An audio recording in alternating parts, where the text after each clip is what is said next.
Hi, Air Signs, Gemini, Libra, and Aquarius. Welcome po sa ating channel. At ito ay inyong daily Gabay Tarot reading for November 17, 2023. Please be reminded that this is general reading po. So, maaari kayong makarelate o hindi, just take what resonates. Gamitin ang reading na ito bilang gabay lamang. Balik po kayo dito bukas para sa ating daily Gabay Tarot reading. Please like, subscribe, and click bell button for notification para po updated po kayo sa daily tarot reading natin. Para po sa gusto magpa-reading, maaari nyo pong makuha ang link. Nasa description box po ito. Message nyo lang po ako sa messenger. Maraming salamat po. Spirits guides, ano po ang ganap sa araw na ito ngayong November 17 para po kay Gemini, Libra, and Aquarius.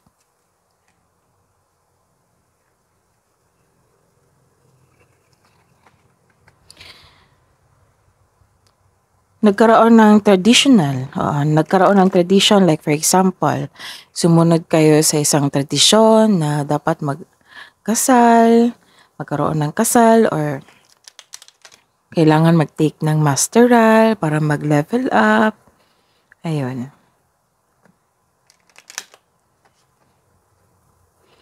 May tradisyon na ganap. And this is also stability. Stability sa inyong bahay, stability sa inyong kaperahan, buhay karera, sa inyong family, at sa sarili. You are feeling safe pag nasa bahay ka.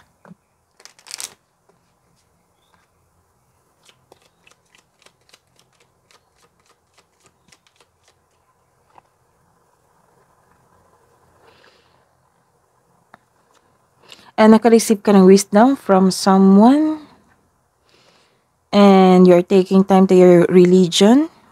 You're connected to your intuition. Nagkaroon talaga ng growth, self-growth. Diba sabi ko kanina, may stability dito sa sarili nyo. So, may growth, naganap, self-growth. May pagbabago.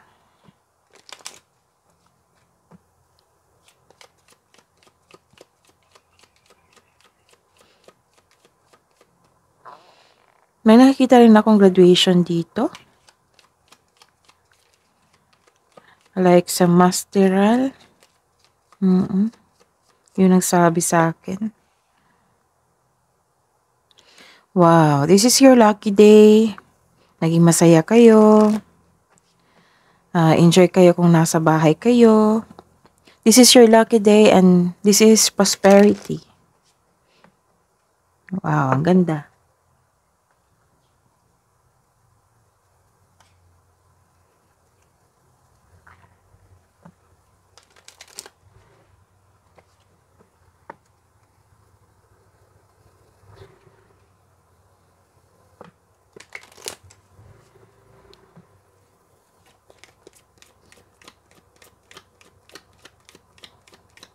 Spirits guys, message nyo pa para kay Gemini, Libra, and Aquarius.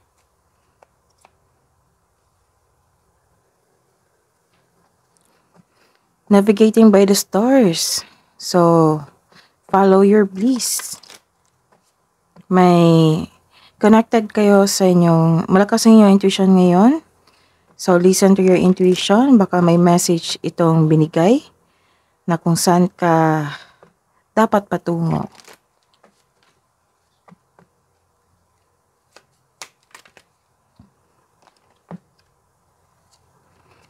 And some of you, nasa tamang path ka. You're connected to yourself, to your intuition. Nakikinig ka. Wow. So, miracles. Expect the wonders to emerge. So, expect na may milagrong magkakanap. Maraming blessings sa Gemini, Libra, and Aquarius. Ito yung magaganap na magkaroon ng prosperity sa buhay mo. This is your lucky day. Maraming opportunity dumating, blessing. So, claim nyo na.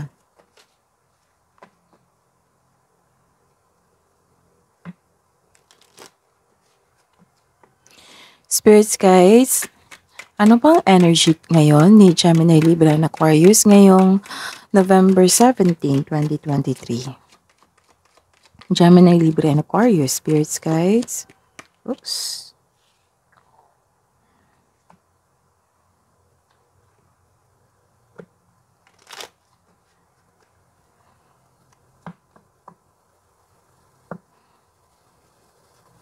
Spirits guys, clarification of this card.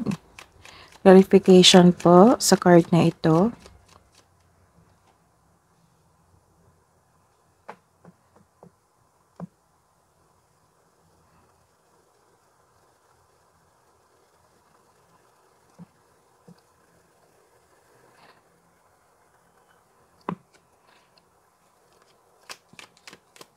Career and money ni Gemini, Libra, and Aquarius ngayong November 17, 2023.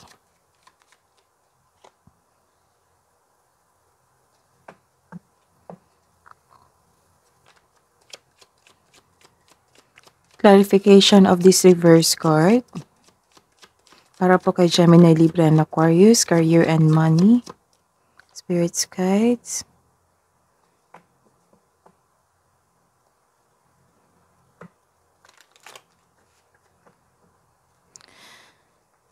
Love and romance. Love and romance, self-love, partnership, and romance. Clarification of this card.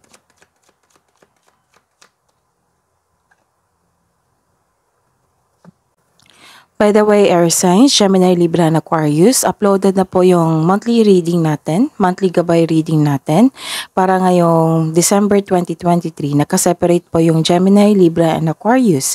Visit nyo lang po yung channel natin, scroll down nyo lang po, ando na po yung monthly reading ninyo.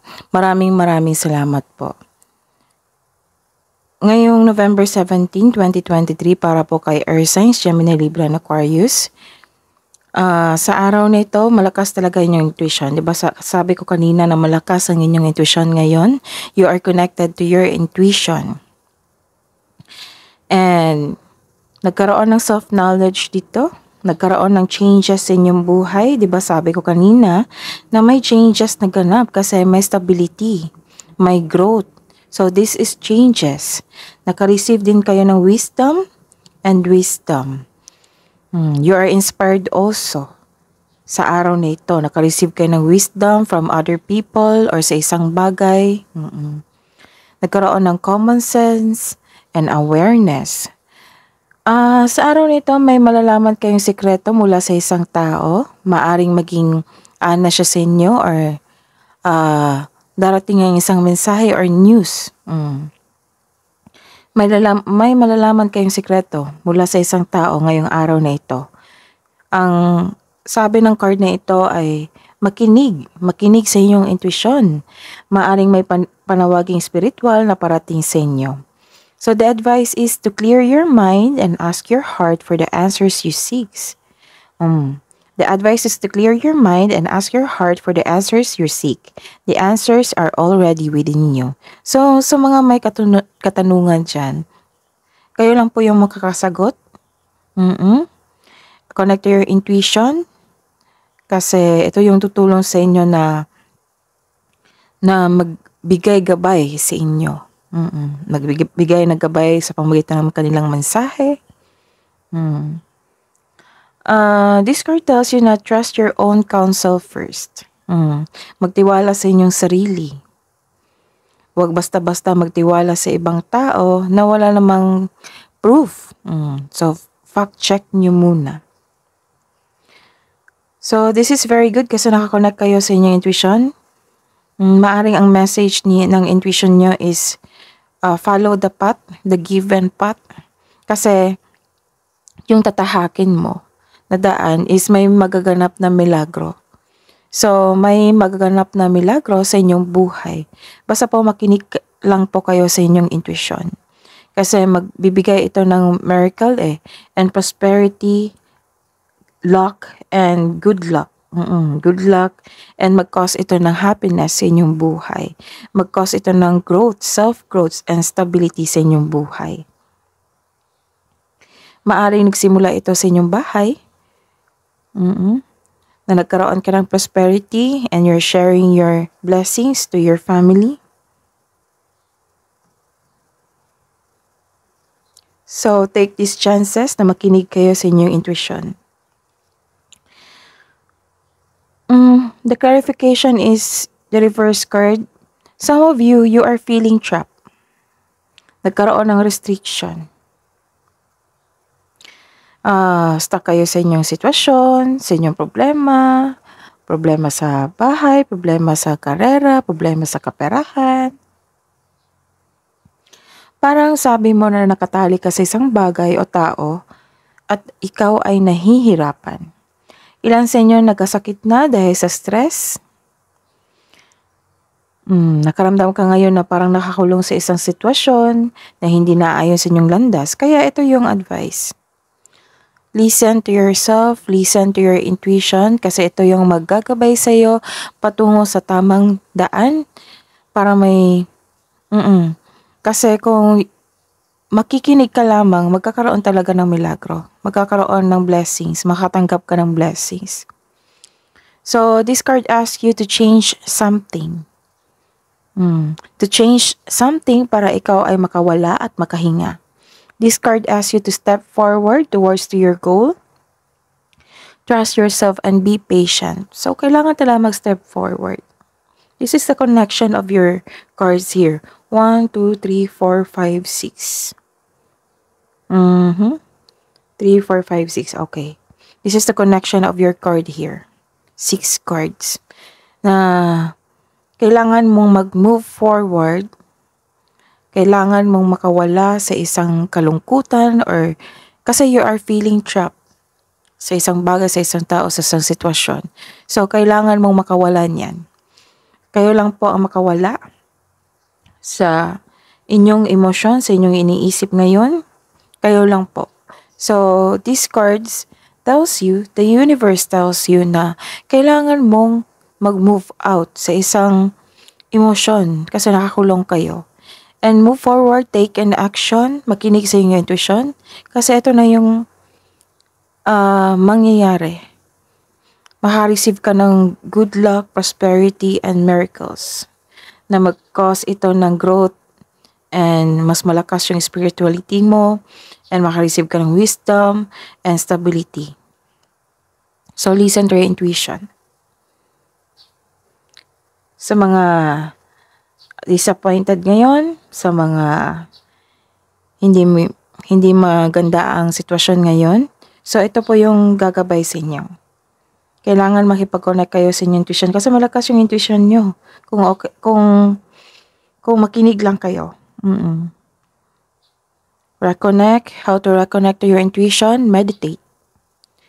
Release your negative emotions. And meditate.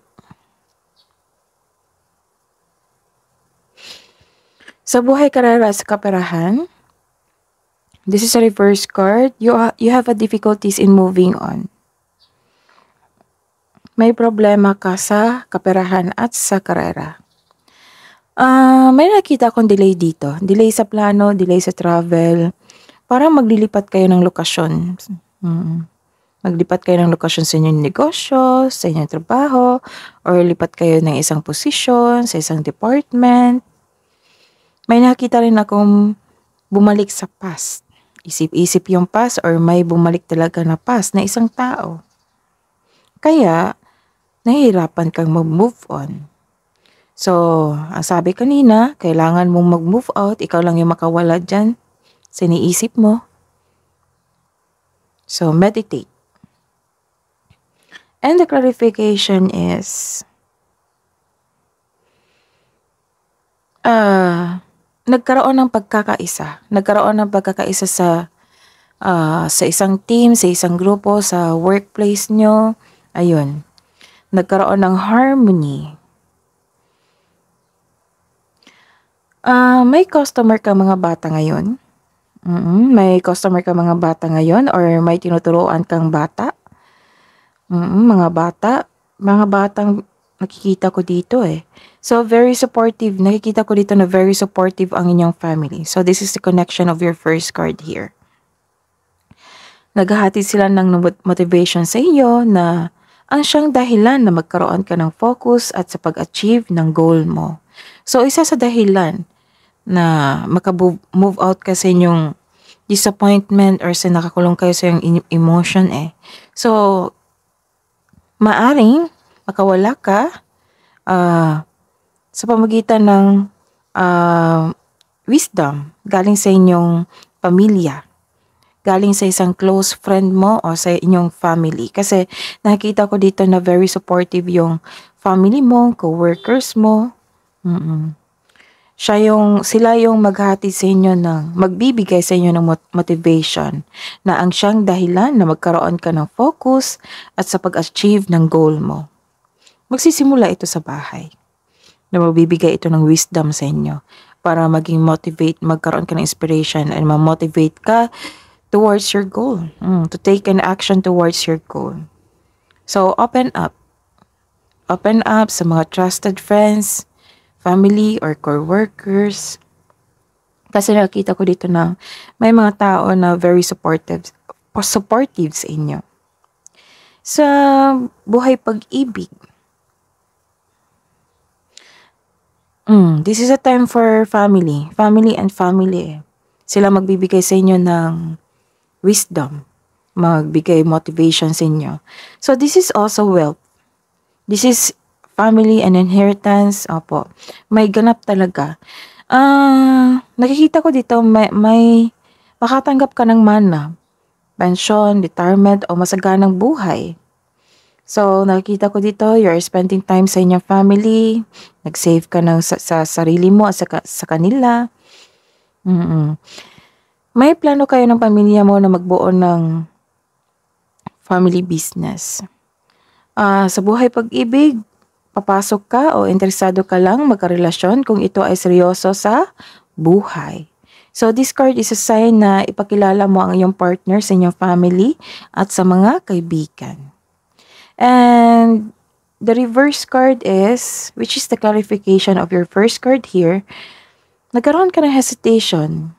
Di ba po, ipakilala nyo yung girlfriend sa inyong family or sa inyong kabaliktaran man ito sa inyong yung partner nyo, ipakilala ka sa kanila. Nakikita ko dito nagkaroon ng hesitation or delay. Another delay na naman. Siguro ma-move yung schedule. Kasi may pagtitipon dito nakikita ko. May pagtitipon. Nagkaroon lang ng delay. Nagkaroon lang ng hesitation. Ayun. Nakikita ko pa nga dito na disappointed ka. Kasi nagkaroon ng delay. So, habaan ang pasensya. Huwag mong bigyan yung araw mo ng isang bad mood. So, attract positive emotion para may positive emotion flow sa buhay mo at ma-attract mo yung mga positive energy which is yung mga blessings na ma-attract mo. Yung money, makaka-attract ka ng mga money. Kasi may parating sa inyo na milagro This is your lucky day. Nagkaroon lang kayo ng hesitation para gawin ang isang action or nag-iisip kayo na kung kailangan pa, this is the time. So, this is the time. This is the go signal. Ipakilala nyo yung girlfriend, boyfriend sa inyong family.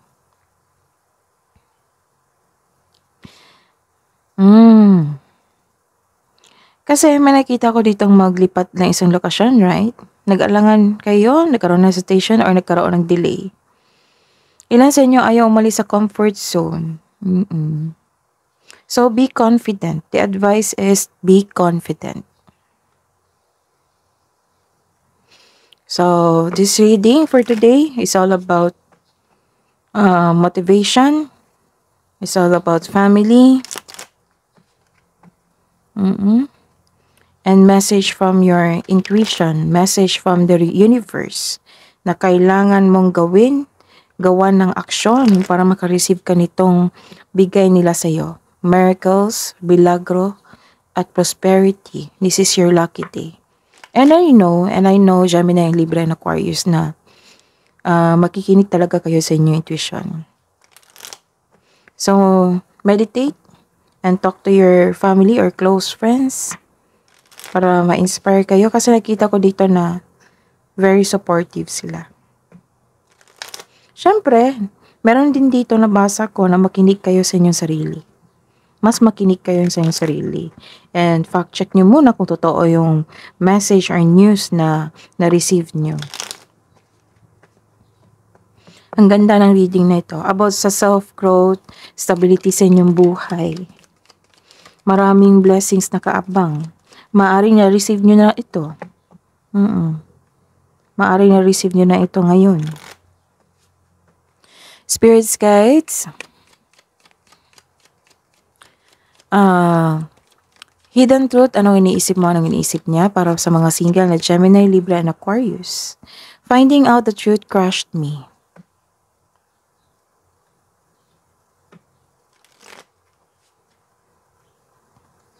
Para po sa mga may relasyon. Hidden truth. Para po sa mga may relasyon na Gemini, Libra, and Aquarius, spirits guides. I wish I could take back my words. So, kung hindi pa ito nangyari, kailangan na ingatan ang inyong sasabihin sa inyong kapwa, sa inyong partner, sa inyong asawa, para hindi kayo magkaroon ng tampuhan or away.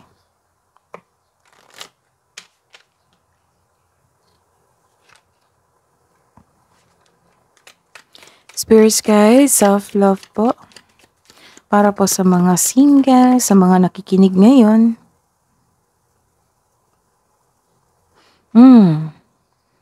Kailangan mong mag-journal it out, write how you feel para yung mga negative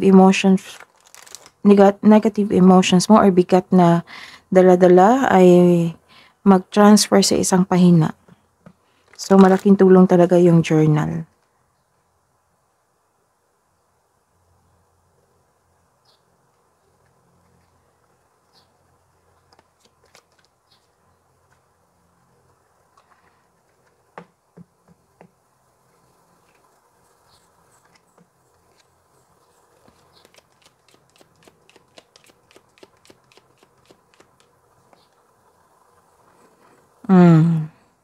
Embrace yourself. Connect to yourself. Connect to your energy. Connect to your intuition.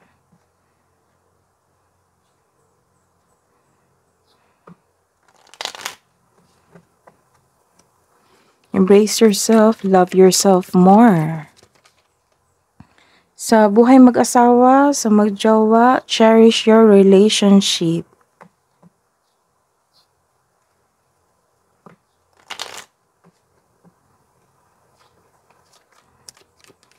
Spirits guys, mensahe niyo po para sa mga mag-asawa, sa magjowa, sa mga couple natin na Gemini, Libra, and Aquarius. Soul, your soul is preparing to reconnect, trust in the process. So sa mga taong nagkaroon ng space dito, sa mga couple natin na nagkaroon ng space, nag-cool off. So, ayun. Magkakaroon ng reconnection, mag-uusap po kayo.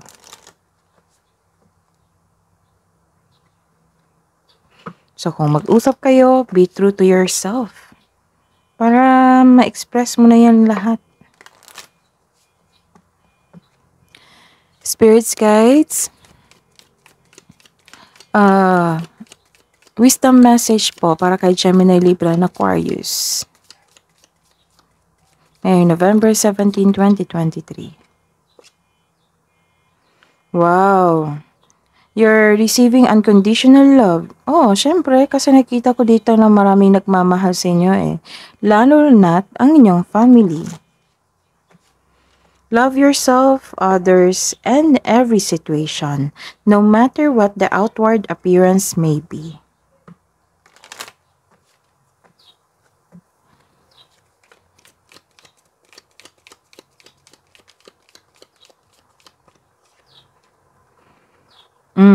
You're blooming.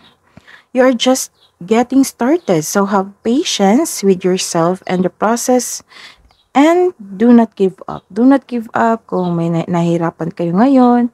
Then take a move. Have patience.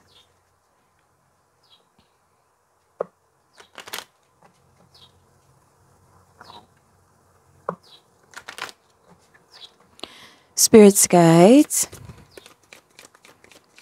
kabuang advice niyo po para kay Gemini, Libra, and Aquarius ngayong November 17, 2023.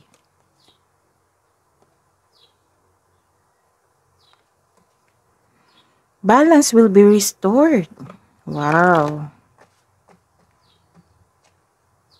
Magkakaroon ng balanse sa kaperahan, sa relasyon, sa trabaho.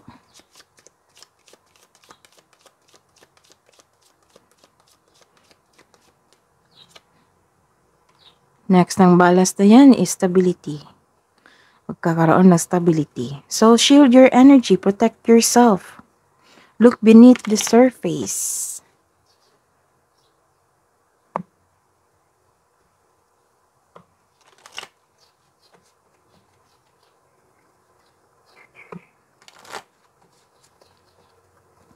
Spirits, guides, angels, archangels, guardian angels, message nyo po para kay Gemini, Libra, and Aquarius ngayong November 17, 2023.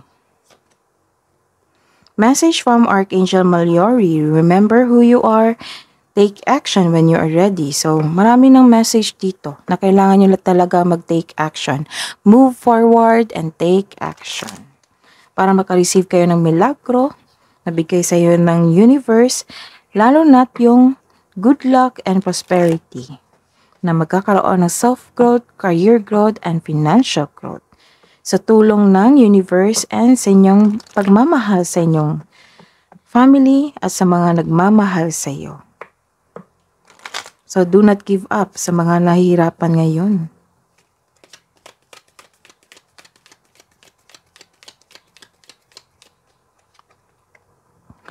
Message from Archangel Charity. Give with an open heart, be generous. That is your reading po, Gemini, Libra, and Aquarius. Please like, subscribe, and click bell button for notification para po updated po kayo sa daily tarot reading natin. Maraming salamat po.